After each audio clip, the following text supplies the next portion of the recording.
Okay, I cracked my phone really badly, so sometimes it looks like I'm in the gates of heaven, awakening. You just died of, like, I don't know what you die of, a shark attack.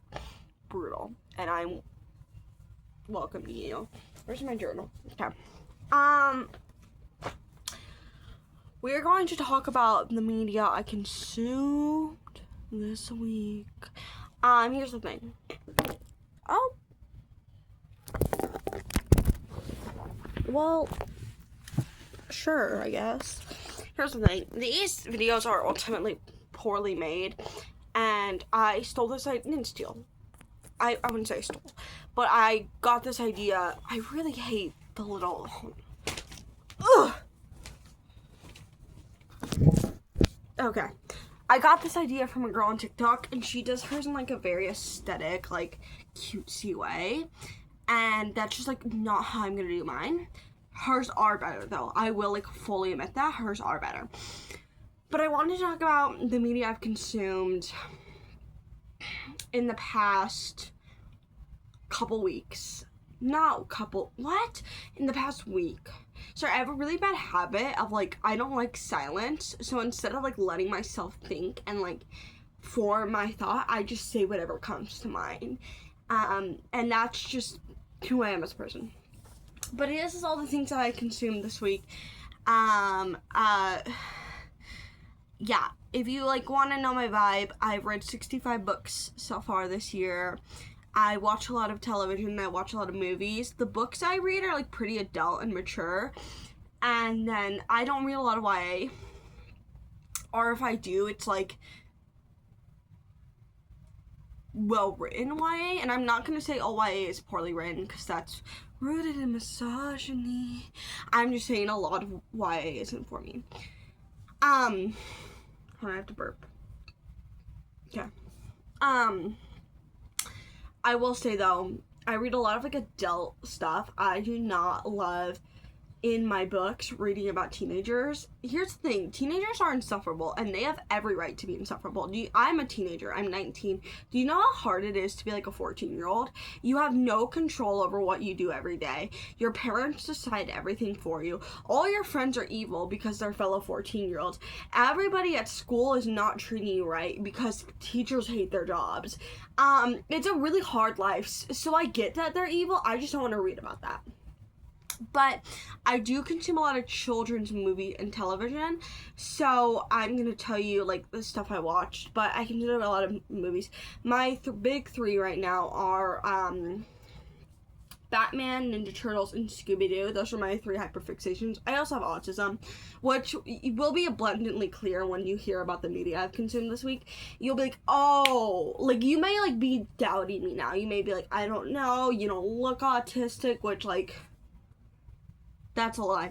But, like, you don't look autistic, and you will hear I have watched a movie 17 times in less than 2 weeks. So it's like, you're gonna understand.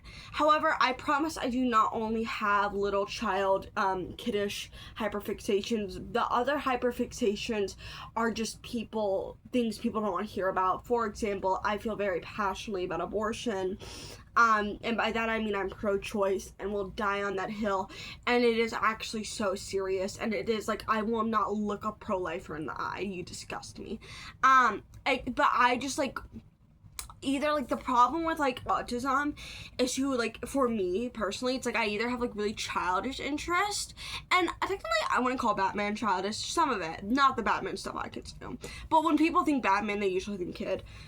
And same with Ninja Turtles to a lower extent. Like, Ninja Turtles can be very serious and very adult, but most of the time people think kid. And Scooby-Doo, there's no, it's for 12-year-olds. It's for, like, 10-year-olds, and it means a lot to me. It means a lot to me as a person. But the problem is my, like, non-child, like, interest is just, like, feminism and, patriarchy and abortion. And I just, like, I personally, like, which one would you rather hear? because I am currently reading The Handmaid's Tale. I started reading The Handmaid's Tale yesterday. I'm about 79 pages in. Not about, I am 79 pages in.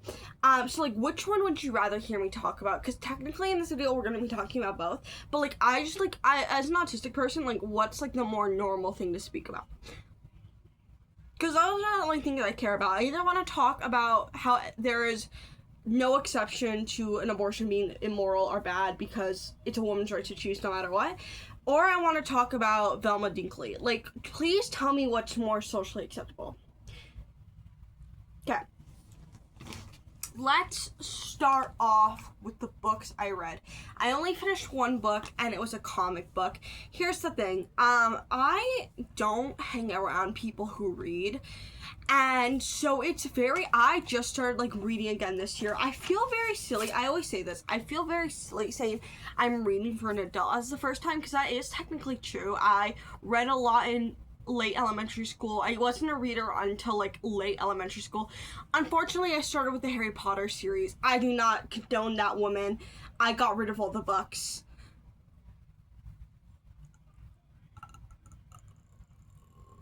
You know, I rebuke that evil energy. But Harry Potter, unfortunately, did get me into reading. And I read throughout middle school, and in high school, I kind of did other stuff. And then my junior year, I started reading again. And then my senior year, I stopped reading. And now I, like, have read 65 books. So I'm very much, like, new to reading, but I feel like I'm speed running. Like, I feel like I'm experiencing, like, how people, like, think about reading when they're, like, 3 years down the line in their reading journey, and I'm a year down the line. That's not me being like, I'm so much better. That's just, like, I feel like that's how I'm experiencing it. That's not a flex, that's an observation. Learn the difference. However, people, like, I am, like, on the side of, like, discourse about reading. Like, reading 100 books isn't reading, it's consuming. Stupid. Read how much you want. Just read. I don't care how much you're reading. Just read. I don't care what you're reading. Just read. And that's kind of my mindset with reading, where, like, I personally, like, if somebody counts their DNFs a part of their reading goal, how does that affect me?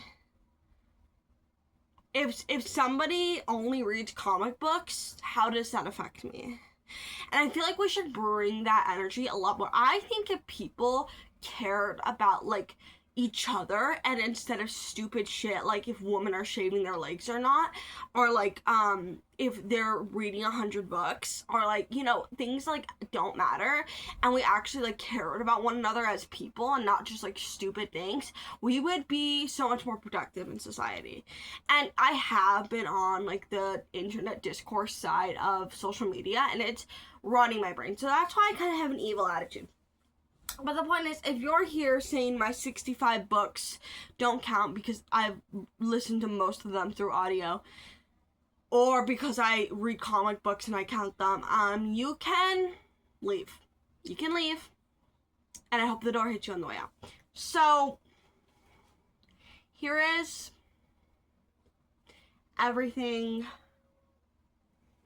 I have read this week. I'm currently reading Legendborn. Here's the thing. It's a very good book. It's a very well written book. I like heard Legendborn be described as like YA that like has all the tropes and stuff, and it's actually well written. I personally think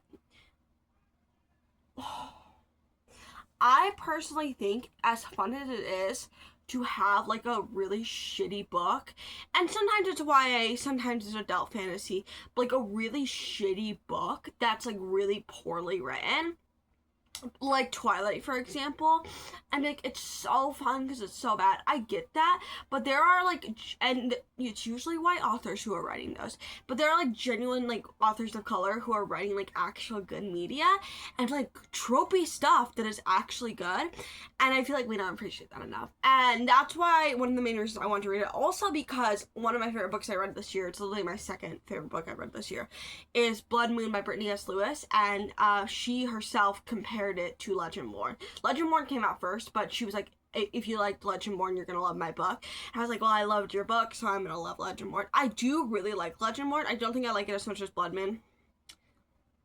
That's just my opinion. I do really like Legendborn. I do really enjoy it. Here's the thing, though. It is 10 million years long. And that is not the fault of the book. I think the reason I'm personally struggling with Legendborn so much is because before I was reading Legendborn, I was reading strictly smutty romance, which, again, I'm not going to judge you if you read strictly smutty romance. However, strictly smutty romance is sometimes, not always, most of the time though, easier to consume than a high fantasy. Is Legendborn considered a high fantasy? I think no, probably not, because it's based in the modern world. I don't know. It has a lot going on, is the point. And it's also 19 hours long. I've been reading it for over 2 weeks.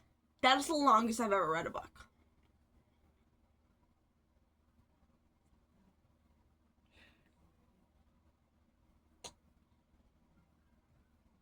So, you know, I'm going to finish it this week if it kills me. Even if it kills everybody else on Earth, I will finish that book.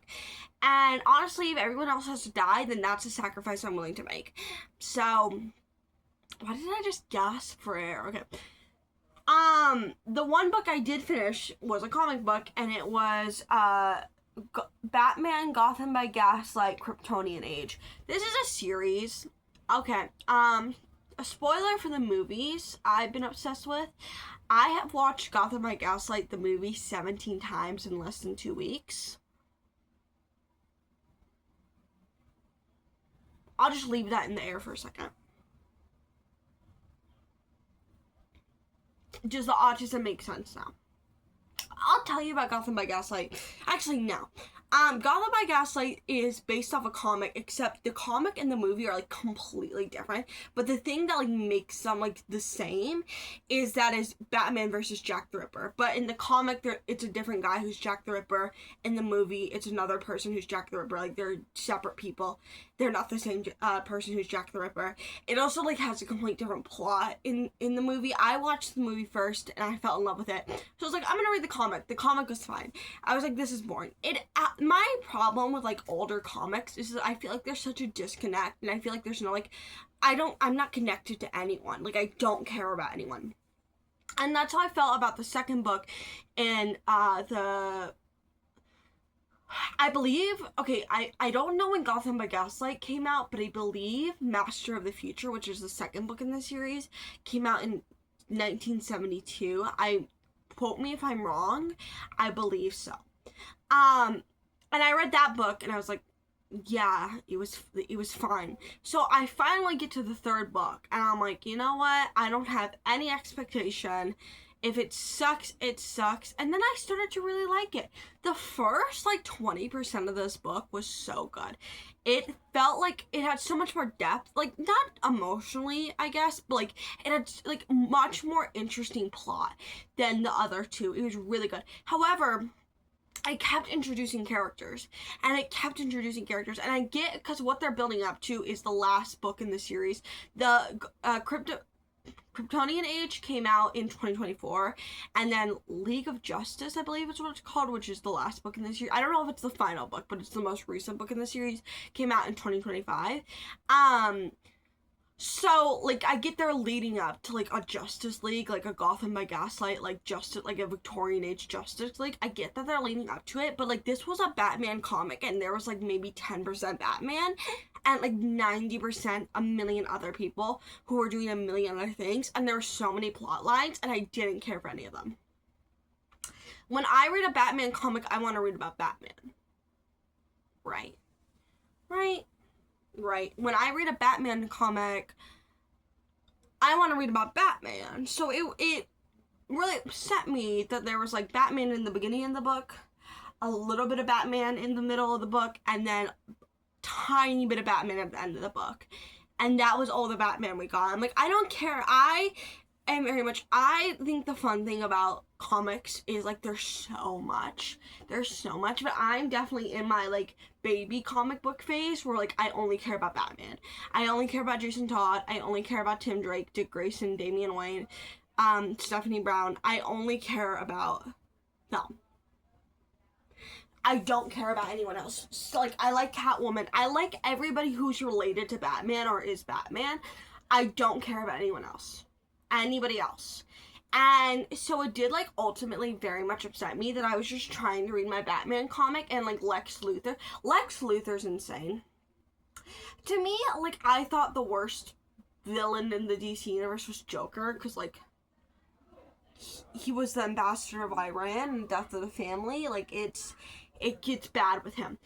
However, Lex Luthor is actually clinically insane, and I hope he gets the help he needs, and I'm praying for him actively, because he just does shit, and I'm like, and like, my only other introduction to Lex Luthor was the Superman movie, that came out in 2024. It's the most recent Superman movie. That is very good. I do recommend it. I think it's, like, even if you don't care about superheroes, I would still recommend it. And I don't feel that way about every single superhero thing. But, like, I was like, Lex Luthor's really funny. And then, like, he would do evil shit. And I'm like, that's not funny anymore, Luthor. That's not funny. And I didn't think that in this comic. I wasn't like, oh my god, he's so funny. Because the actor who plays Lex Luthor did an amazing job, like, did an incredible job at making him, like, not likable, but, like, charismatic and, like, interesting, and also infuriating, and, like, oh my god, I hate this man. And I know, like, Lex Luthor's insane, because he did, like, biologically clone Superman, and, like, make him and Superman have a baby together, so, like, I know he's crazy, but, like, I wasn't, like, emotionally prepared to read, like, how insane he was. And it was, like, not even that big of a part of the comic. But, like, every single time he was, like, entered the comic, like, every single time it, like, flipped the page and, like, it showed Lex Luthor, I was like, oh my god, I am terrified. And I think I'm gonna feel that way for the rest of my life. Every single time it shows the Joker or Lex Luthor, I'm gonna be so scared. Like, unless it's, like, a Lego movie, I'm going to be literally horrified. Because he literally amputated a man.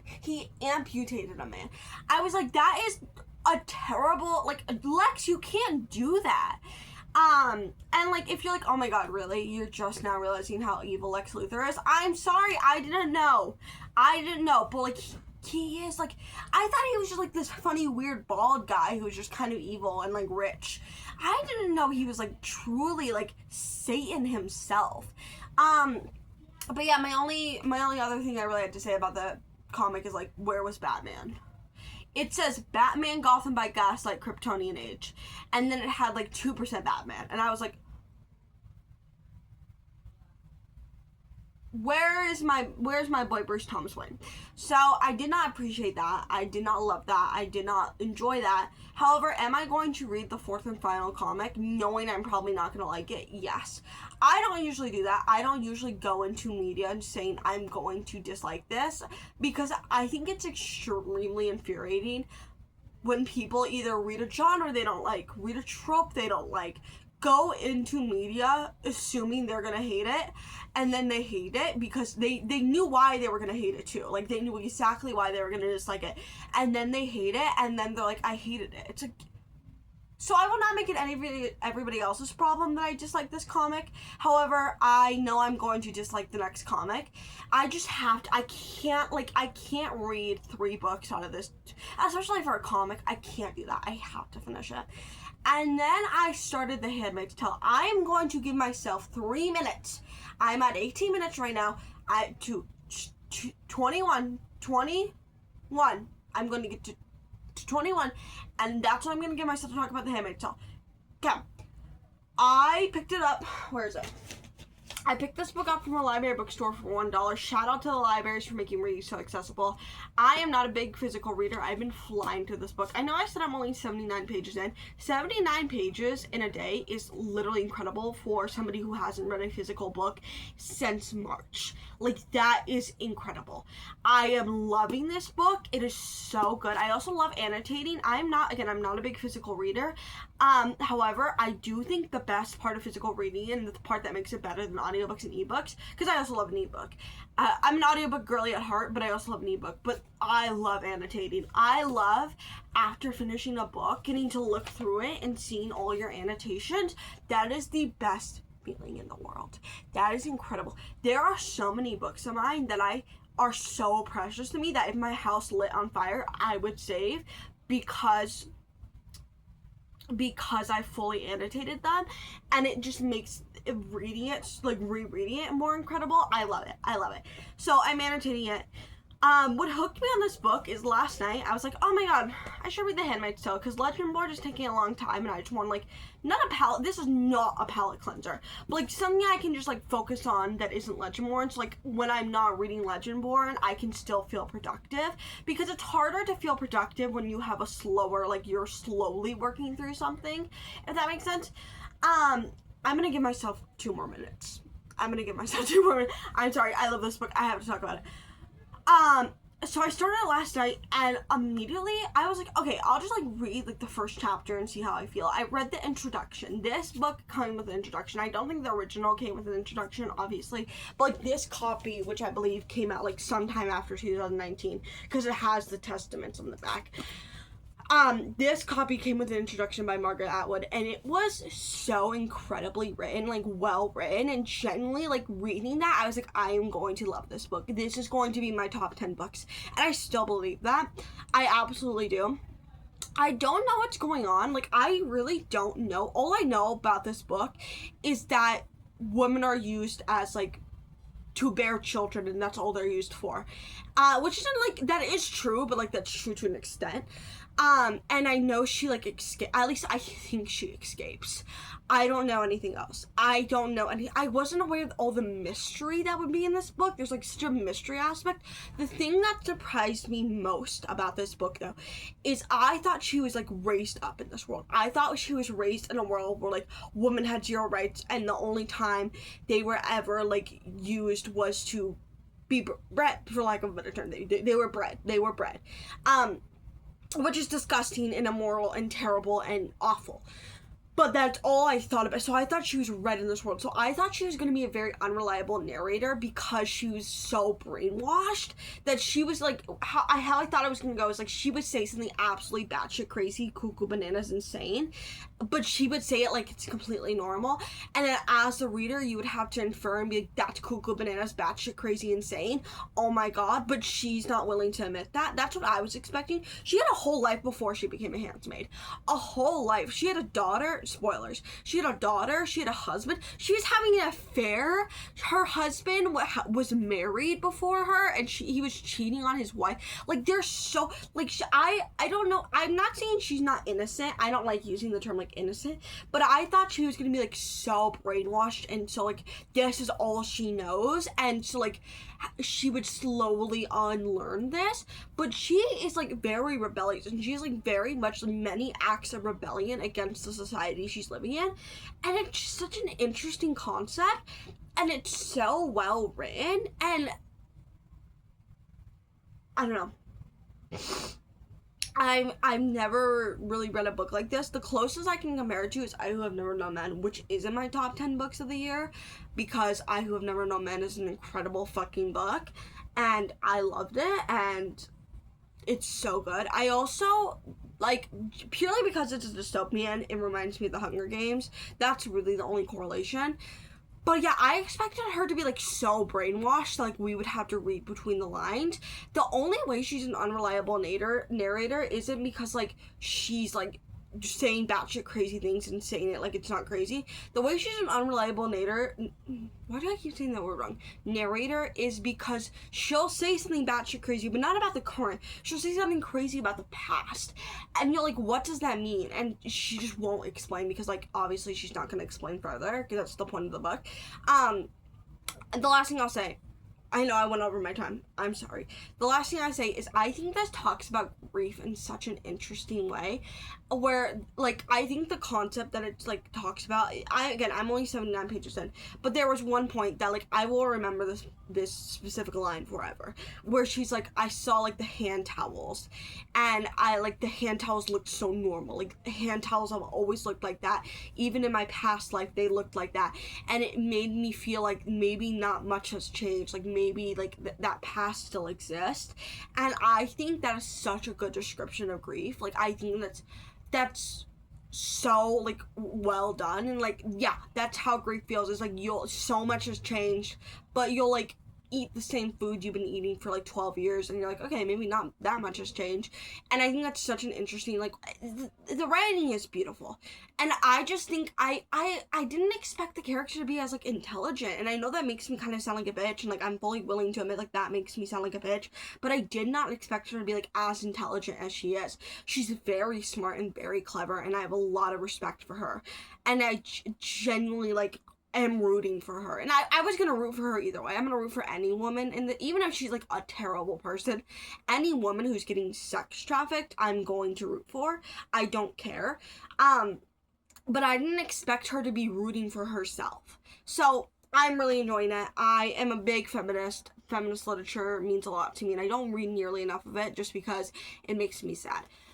I'm loving this book. I am loving this book, and I'm so happy to have a physical copy. Sometimes I'll, like, get things, like, I'll get, like, a new shirt or, like, a book, and I'm like, I feel so privileged to have this. I feel like it's gonna be taken away from me at any moment, and also I feel like, I can't even believe it's mine.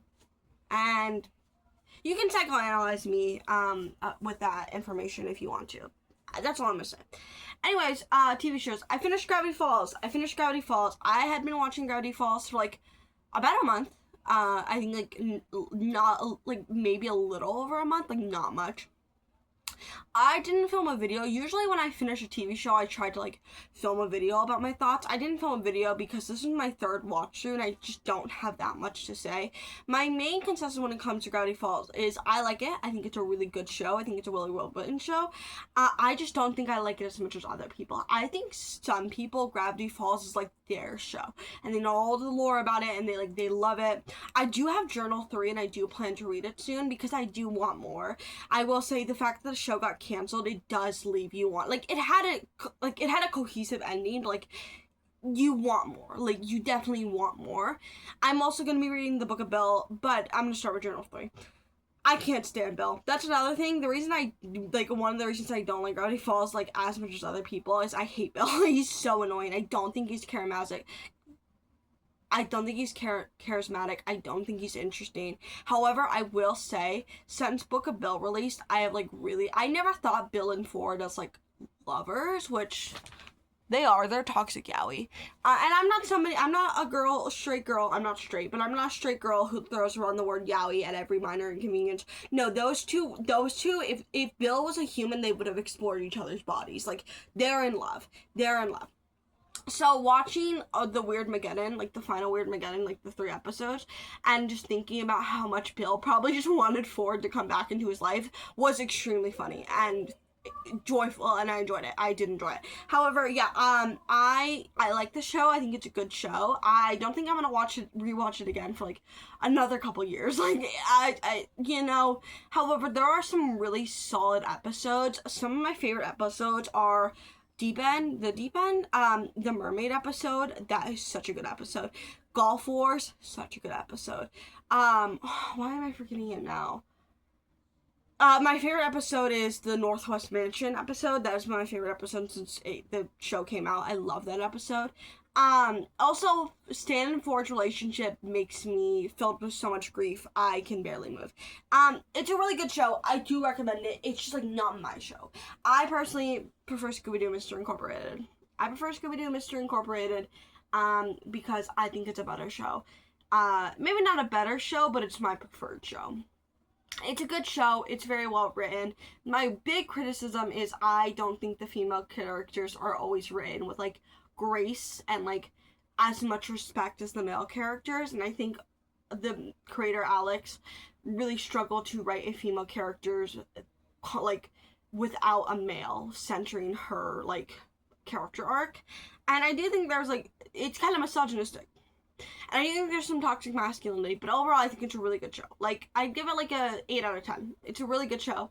I just personally, it's, like, not my favorite thing in the world. And I feel like people, like, when you're like, oh, Gravity Falls is fine, they're like, Gravity Falls is love, light, Gravity Falls is God. It's like, what?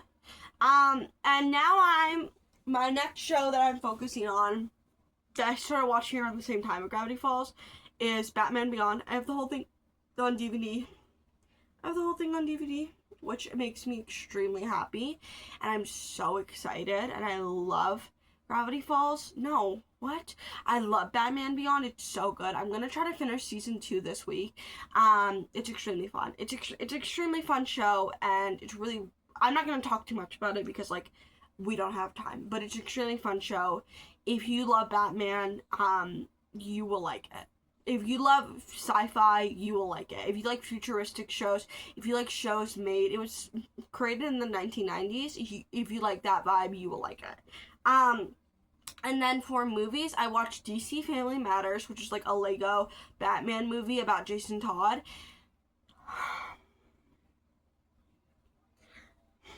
Okay, here's the thing. I can take it, I can't dish it out. No, opposite. I can dish it out. I can't take it.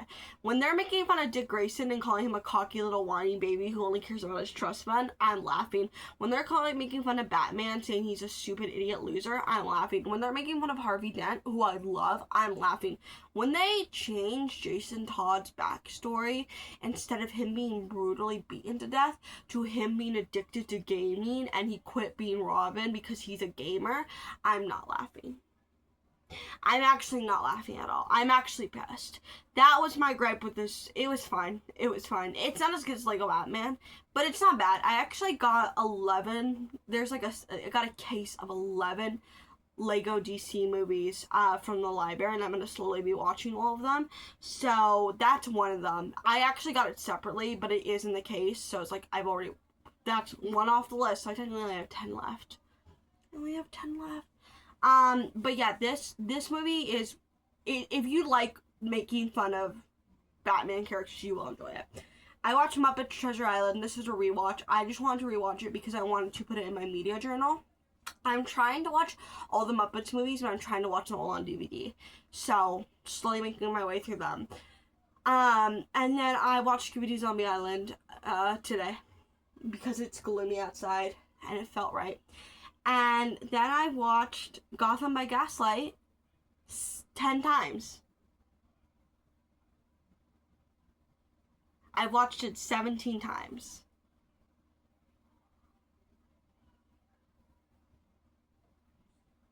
So, okay. Thank you for coming to my TED Talk.